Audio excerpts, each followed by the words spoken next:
Pemerintah Desa Kubang Deleg, Kecamatan Karangwareng, Kabupaten Cirebon, membatalkan proses tukar guling lahan sekolah SLB di desanya.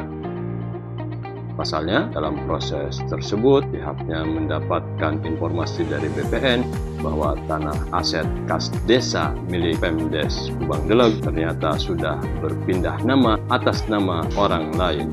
Kubang Deleg Rukanda menyampaikan, setelah ditemukan adanya dugaan tanah desa berpindah nama tersebut, akhirnya dilakukan penertiban aset tanah desa Kubang Deleg. Sudah menggagalkan di waktu itu hari Jumat tanggal 21 Februari, dan ini bukti fisiknya ada semua. Ini hasil dari musyawarah masyarakat sama lembaga sudah kami batalkan, dan supaya semua tahu bahwa memang tukar guling ini belum terjadi, dan akhirnya kami batalkan seperti itu. Karena memang ini setelah kita telusuri, kita mentok di BPN, memang dari hasil musyawarah itu masyarakat dan lembaga itu menolak,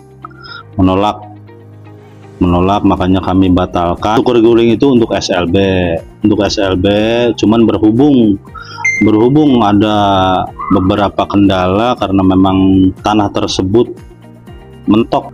Setelah dicek di BPN, memang tanah tersebut sudah dihapus dari punya hak milik pemerintahan desa. Makanya ayo kalau memang ini kita perbaiki, mungkin kami akan perbaiki dulu tanah kas desa kami supaya bisa muncul kembali, dan pemohon juga harus memperbaiki lah. Untuk dengan kepemimpinan saya, memang satu pun saya SPPT tidak ada.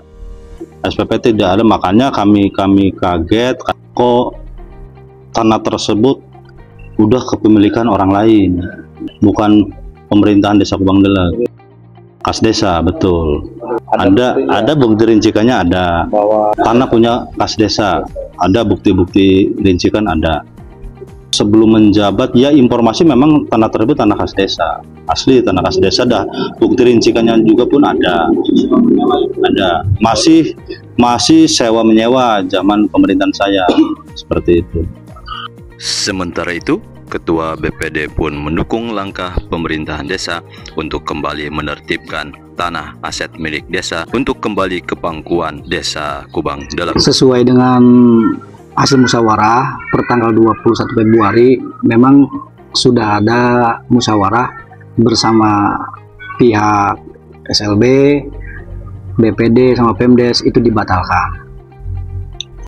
Itu ada pengaduan dari masyarakat bahwa itu harus dibatalkan karena ya kalau menurut saya itu tidak sesuai prosedur.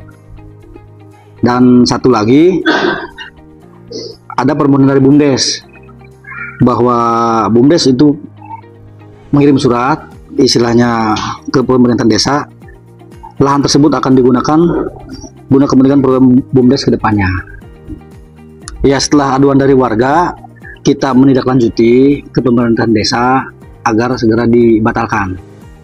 Ya mungkin kalau nggak adanya ini juga sebagai hikmah, kalau tidak adanya tukar guling, kita tidak tahu bahwa itu sudah perorangan. Itu yang saya tahu. Saya terkoordinasi sama pemerintah desa untuk segera dimunculkan kembali SPPT tersebut, karena dari dulu juga itu tanah kas desa. BPD akan berkonsultasi dan menindak ke Pemdes agar segera diurus lahan tersebut. Jadi itu kan tanah aset desa, jangan sampai hilang. Saya juga istilahnya terkoordinasi sama Pemdes agar segera diurus, agar kembalinya itu tanah kas desa, jangan tanah perorangan. Dari Kabupaten Cirebon, Tim Liputan PRTV mengabarkan.